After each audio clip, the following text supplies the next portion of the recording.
अंडमान निकोबार के घने वीरान जंगलों में हर कोई कहता है कि यहाँ रात को सिर्फ हवा और जानवरों की आवाजें आती हैं, लेकिन कुछ रेडियो ऑपरेटर्स कहते हैं यहाँ अब भी जापानी भाषा में एक रेडियो सिग्नल ट्रांसमिट होता है। कौन भेज रहा है और क्यों, ये रहस्य आज भी अनसुलझा है। साल था 1942। द्वितीय विश्व युद्ध में जापान ने अंडमान निकोबार द्वीपों पर कब्जा कर लिया था। उन्होंने वहां गुप्त रेडियो बेस बनाए, जमीन में गहरे गड्ढे किए गए रेडियो ट्रांसमीटर को छुपाने के लिए।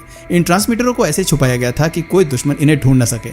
इन ट्रांसमीटरों को जमीन में दबाया गया और उनका एंटीना ऊंचे ऊंचे पेड़ों पर छुपा दिया गया। यह सिस्टम सीधे जापान के नौसैनिक बेस या बर्मा से संपर्क करता था। जैसे जैसे युद्ध खत्म हुआ, जापानी सेना यहाँ से वापस चली गई, लेकिन क्या वो रेडियो बेस पूरी तरह बंद हुए? नहीं। आज भी कुछ रेडियो ऑपरेटर्स और मिलिट्री एनालिस्ट का दावा है लो फ्रीक्वेंसी बैंड पर एक बेहद कमजोर लेकिन लगातार सिग्नल मिल रहा है। मॉर्स कोड मैसेजेस और बीप बीप की आवाज जो समय समय पर आती रहती है। कुछ थ्योरीज कहती हैं कि ये सिर्फ पुराने रेडियो की ऑटोमेटिक फ्रीक्वेंसी गड़बड़ी है, लेकिन कुछ लोग मानते हैं कि वो सिग्नल अब भी किसी के लिए भेजा जा रहा है, शायद किसी ऐसे मिशन का हिस्सा जो कभी खत्म ही नहीं हुआ।